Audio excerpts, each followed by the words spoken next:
Hello and welcome to Big Num Numismatics, here the day after Easter. I have received my latest NGC submission, mostly crackouts, but some raw to holdered. Some pretty cool results and some interesting upgrades, so hopefully you guys enjoy. Now first off is this 1921 Buffalo Nickel.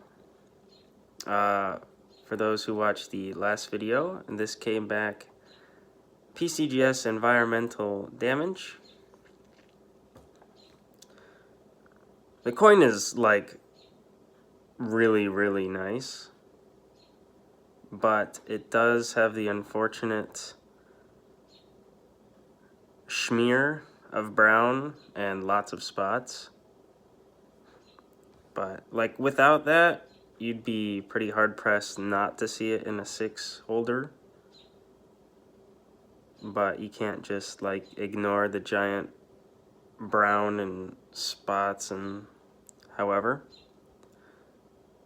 So this one came back a 64, which is really solid.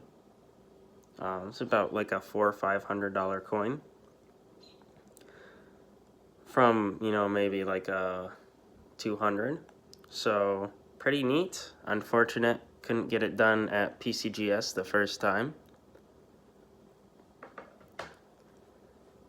Next up is a PCI crackout. Now this one I did unfortunately pretty much kill while trying to dip. If you can tell, there's just like this off quality about it.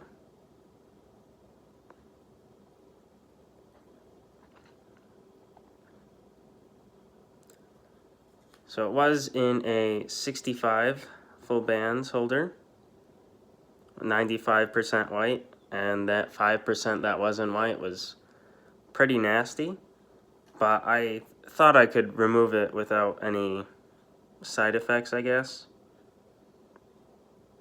And it's really hard to tell in the plastic. The plastic makes it look a lot better than it did in hand, or raw rather. But 64 full bands, definitely not worth subbing, I guess.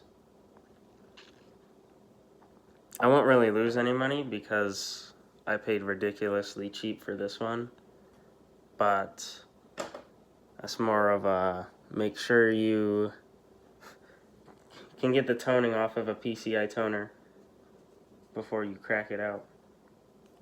Next up,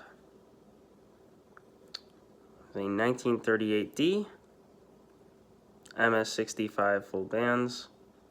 I've been trying to figure out a way to properly crack out NGC Fatties so you can put them together again. This coin is super nice.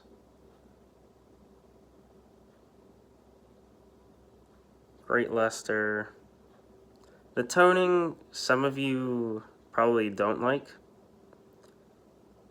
and I can see that. I like when they're like all kind of splotchy but still has plenty of color.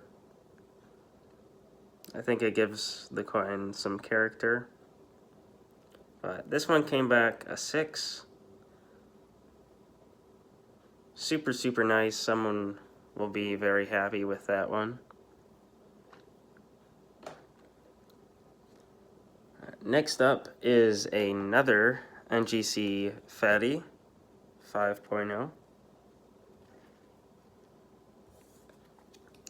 So this one was in a 64 full bands. You can see it's super original, it has that nice skin on it. It's got like that cream on the right and then the almost like a mint set toning.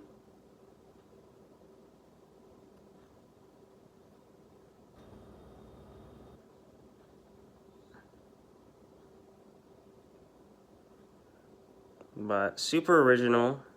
I really like this type. And we got a 66 full bands. So neat upgrade. And what's funny is the cert is almost well, minus one digit. Pretty close. Next up, we have a PCGS to NGC. Now this one definitely wasn't worth it monetarily, but I was pretty interested to see how they graded this, because it's pretty nice. Like, the leg doesn't have that much wrong with it. The only thing, unfortunately, that it does not have going for it is there's actually quite a few contact marks in the right field. And usually it's the other way around. But it has a super, super nice skin.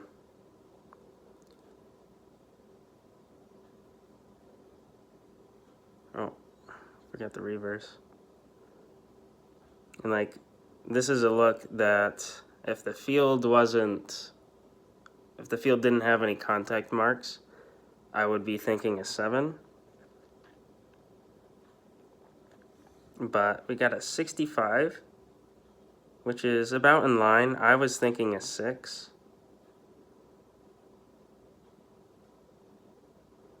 Super nice coin though. And that was from a PCGS 64 3.0.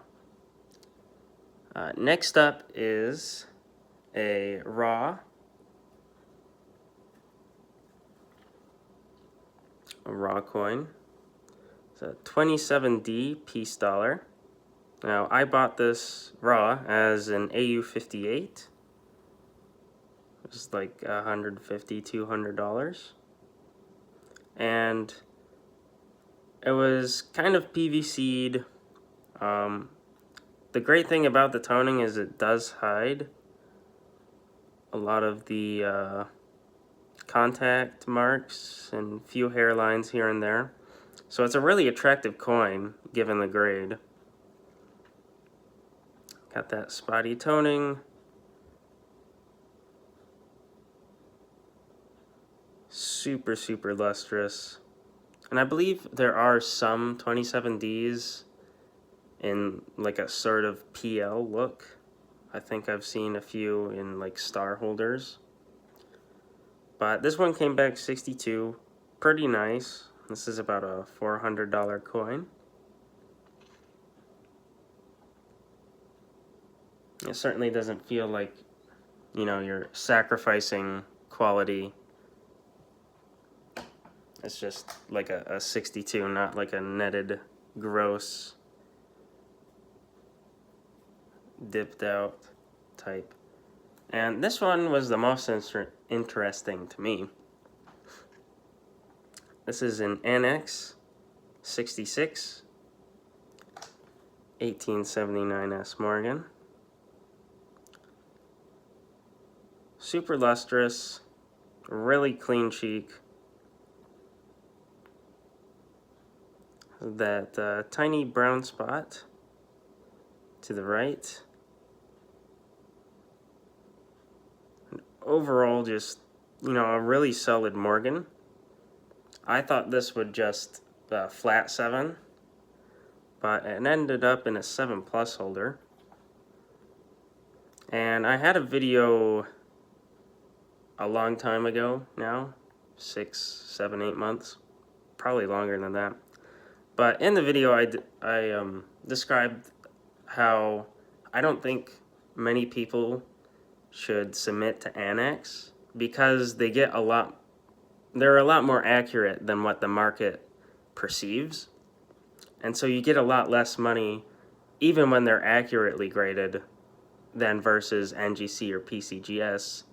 And this is just, you know, if you had this coin and you send it into ANACS and you got it in a 6 holder, well, not only are you not getting 6 money, but, you know, they're a little bit tighter than most people realize.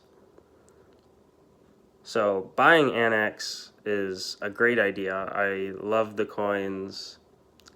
They're a little bit lenient, I think, in like the 61, 60 range, Like, they really net coins down. But soap boxes especially, like, there's some really nice coins.